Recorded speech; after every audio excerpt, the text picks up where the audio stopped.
And we are live. This is the Coaching 101 podcast. I am Daniel Chamberlain.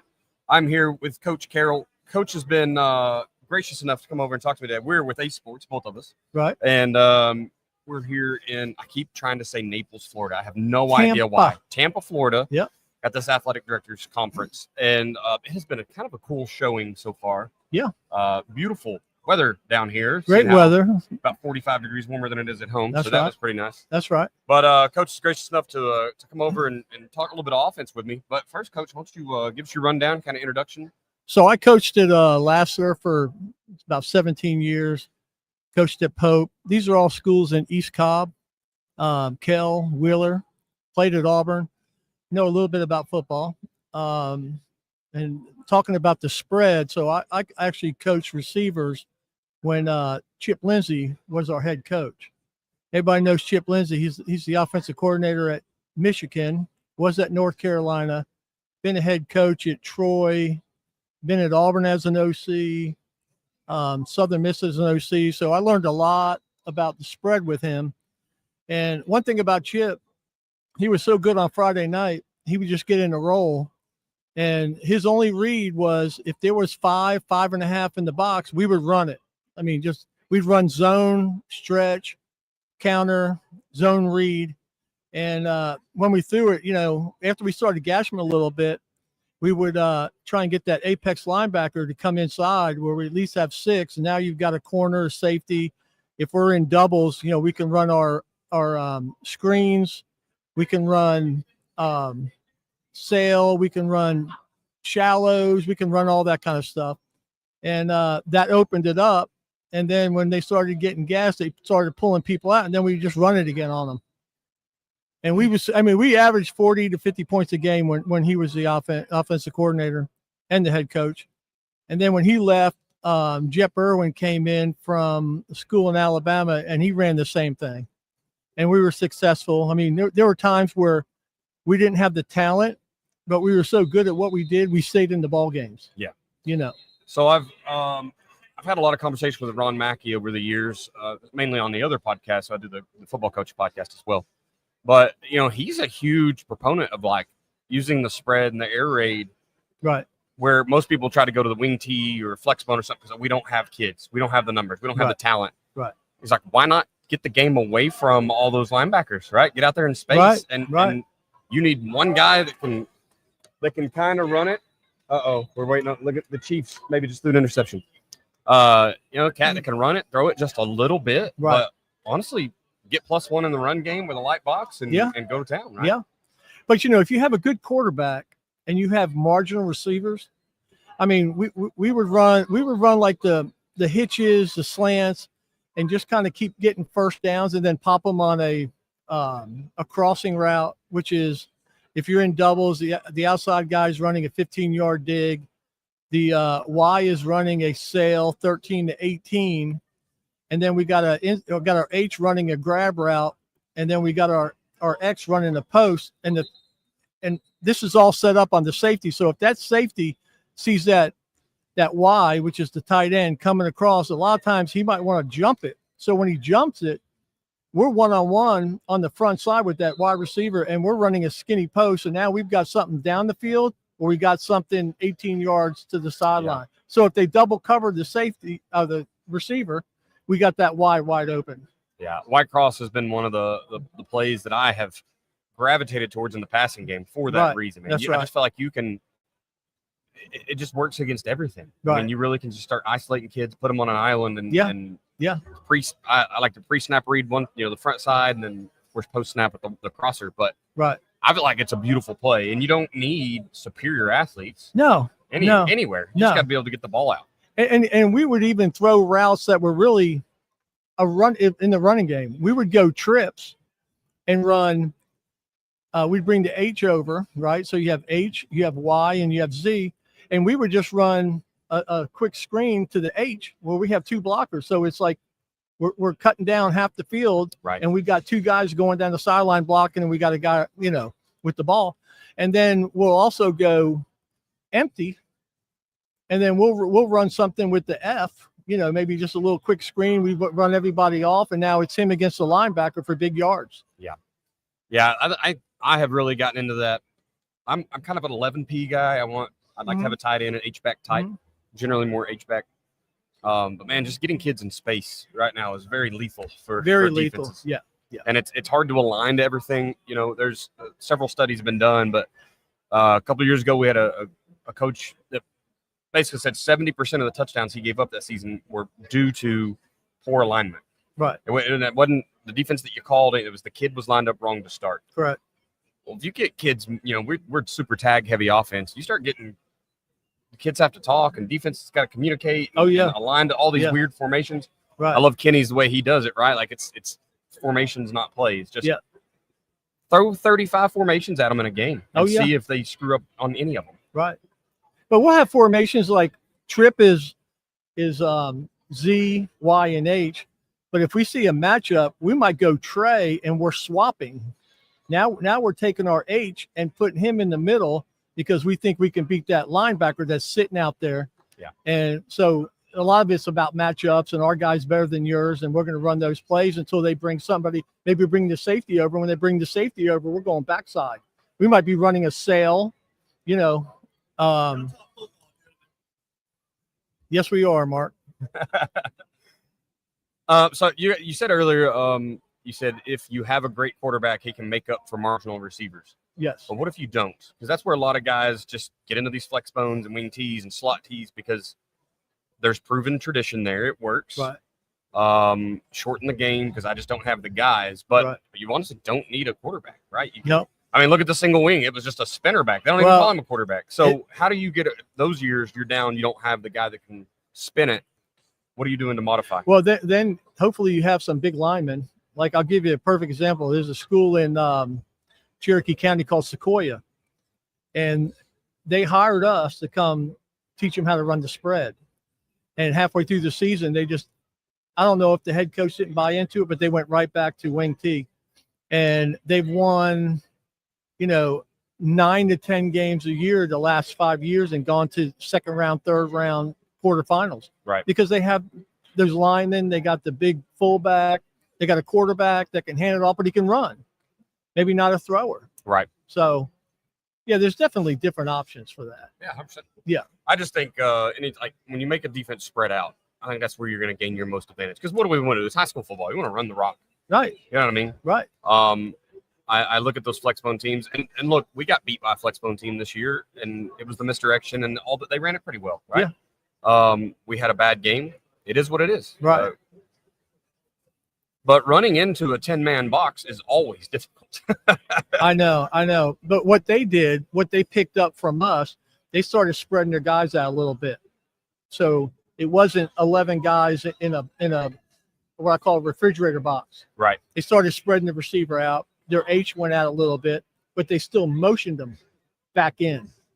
Right. Yeah. So they kept the receiver out. That kept the cornerback out, and the safety still had to slide over a little bit.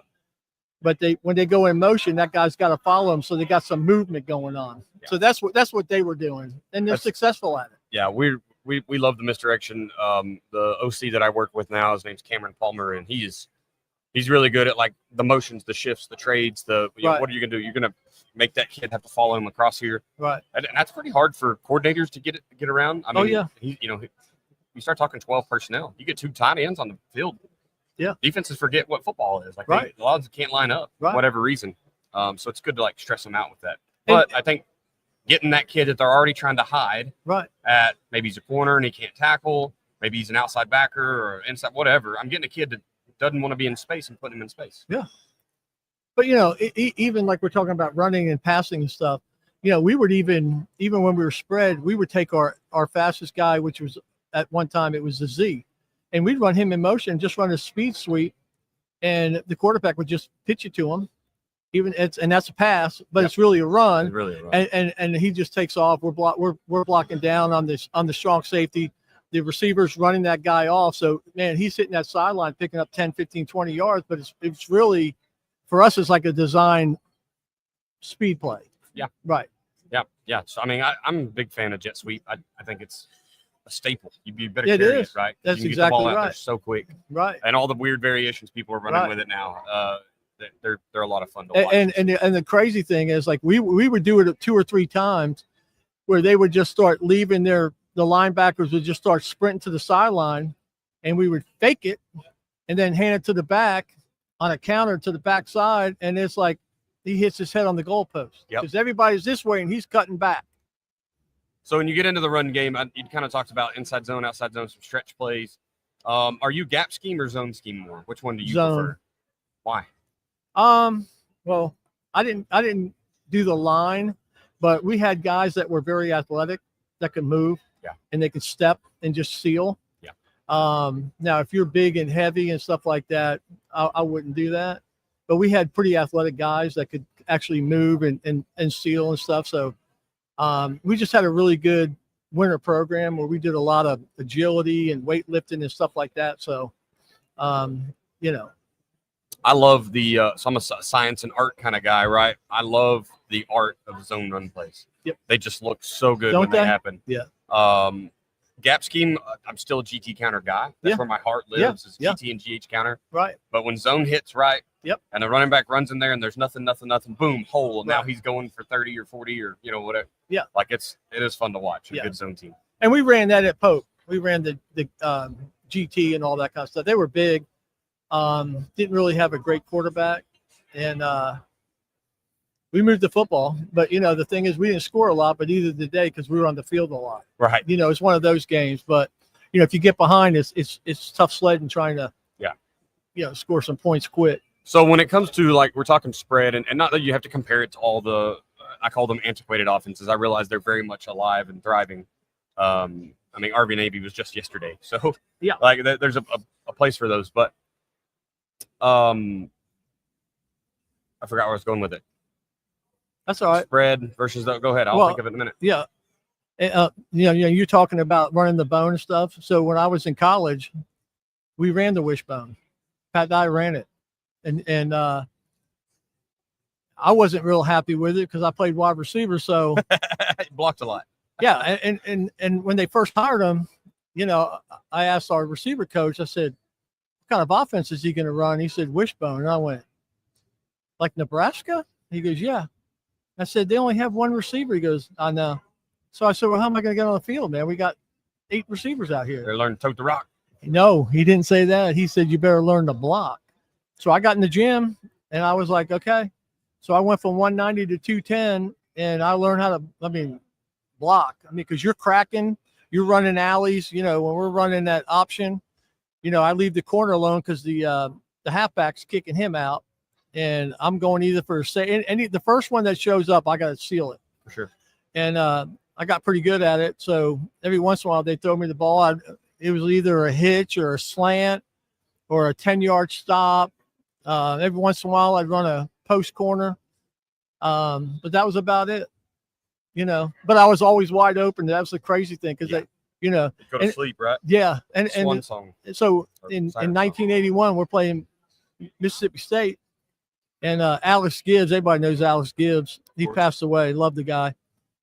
He was a big offensive run guy. And he came up to me in the locker room before the game and he said, look, we're going to open up with a comeback. And I went, really? He goes, yeah, you run a really good comeback. Let's open up with them and kind of mess them up a little bit. So we did. We picked up 17, 18 yards. But, I always told him, I said, Coach, whenever you want, I'm always open. Like he goes, I know that, but we got Bo Jackson in the backfield. And I went, yeah, I know. That's hard to argue. Give the ball to Bo and let him go, right? Yeah. Speaking of Alex Gibbs, so that's like I didn't realize that he had coached you. Yeah. One of my favorite guys to listen to talk about the zone offense. Right. His time with Terrell Davis at the in the Broncos and doing the things up there. That was like how I got introduced to O-line play, honestly. Yeah, I had one conversation with a OC from Broken Arrow about zone, and I was like, I know nothing, and he introduced me to it, and then Alex Gibbs was the next stop. Yep. So, man, I loved everything he said. He was hardcore, man. He was hardcore, that guy. I got a funny story. So we're playing Georgia Tech, and every time we ran the reverse option, which means the quarterback's faking to the fullback and then reversing and going the other way. The corner, the safety, everybody was just flying across the field. So, and we were actually losing. It was like 3 minutes to go at half, and we were losing 13-3. And I came off the field and I told Randy, I go, Randy, why can't we just fake that same play, take a step back and just throw it to the right? There's nobody there. And Pat Dye was standing there and he said, what'd you say? And I didn't want to say anything. You know, I was like, well, first of all, coach, I wasn't talking to you. And he's like, what'd you say? So I gave Randy a chance to say anything, and Randy just looked at me. So I said, coach, this is what they're doing. So he leaves and goes down the sideline, and I didn't know what happened. I'm just standing there waiting to get back on the field. I see Alex Gibbs start walking back, and he was mad as a hornet. And I could tell he was looking for somebody, and he's looking, and he sees me, but I thought he was someone behind me or next to me. So he starts pushing people out of the way. And when he got to me, I stepped away and he grabbed me and he shook me. And he's like, what the hell why are you saying that to Pat Dye? God dang it. I'm the offensive coordinator. I said, coach, I wasn't even talking to him. I was talking to Randy. And Randy goes, he was, coach. And he's like, well, he just went down there and damn hit me in the arm and telling me, God dang, man, this is, you know. So. Did you run the play though? No, we never ran the play. Oh. So we come back and we end up beating them 33-13. But yeah, it was a little bit crazy. I'm not going to tell the whole story because I understand. I don't want no bad light on anybody. But yeah, of course. I'll tell you. I'll tell you after the show. Okay, that is one of those little things you don't think about, right? But as a kid or a young adult, 18, 19. You can see things. And we tell our coaches all the time, like, you have to talk to your kids. Right. What are they seeing? Because you may not be able to see it all. Right. Especially with OCs being down on the field. Like, if you're not in the booth, I promise you aren't seeing the whole field. Exactly. And so you got to talk. We had Kenny and I are co-authoring a book called Alphas, and I've probably been the holdup in the dam in the river of getting that thing out. But the end of the book, we tell stories about kids that we've had that were alphas. And mine is one of the ones I'll have in there is a young quarterback when we're at Stillwell, and we just said he had moxie, but he wasn't afraid to just wave us off. Like, we'd be trying to make a play call, and he'd be like, "Nope, I got this one, coach." And it was 8 yards. Yeah, like every time. Yeah, the kid could just see the field. And well, so they see the field, and you're standing there from the sideline. You don't see everything that's in front like he does. Yeah. So trusting your players is big time. Correct. Right. Well, coach, man, I don't want to eat up too much of your time. Yes. We will. I kind of want to do this again when we're both a little more comfortable and we can get full into a zone clinic or something, like just have a good conversation. But, guys, Ace Sports is the ones that brought us out here. If you are in the market for a video board, we've been talking fan experience all day with all the other speakers that came on. Build up that fan experience. We talked about it in recruiting world. We talked about it in just celebrating your players, celebrate the people that are giving money to your program. That's something you can do, especially with Ace Sports, with these big video boards, the scores tables, the ribbons, all the things that you can think of. You can build your dream out, or you can keep it pretty simple. Yep. People don't understand that, yes, these have a sticker cost, whatever it is, right? But it's not a cost. It's an investment. That's exactly. And it's going to pay for itself, number one, and then it's going to put money in your pocket. That's right. For years to come. That's correct. Outdoing the competition. It's a lot better than fundraising. That's right. Yeah. The fundraising can go to something fun. That's right. Instead of having to try to get your uniforms off fundraising or whatever, right? Go get big stuff, because this big ticket item is bringing in monies. That's right. acesports.com. You can email mark.bridges@acesports.com if you need more information. Also, hit me up. You should be able to email me, chamberlainfootballconsulting@gmail.com. You can comment on wherever you're seeing this video. If you're listening to this, and here in a couple of weeks, the party is still going on, I'm sure, for getting people in, get your administration in front of an Ace Sports rep and let them kind of tell you what's going on. What area are you servicing? I am in Georgia and Alabama. Okay. Yeah. So Georgia and Alabama, holler at Coach Carroll. Coach Carroll. Yeah, if you're anywhere else, we have a rep for you. That's correct. But if you just want to, if you're an Auburn fan and you need to know, I want to be with Coach, right? We got you. We got you. All right, man. How do they contact you? They can contact me at Got to give my phone number? Sure. Okay, 404-429-8946 or tommy.carroll@acesports.com. Love it. Thank you, Coach Carroll, so much for coming on. Thank you. Guys, thanks for listening. We'll be back here just shortly. We're about to close out day one, but we will come back for one more stream here top of the hour. Thank you guys for watching.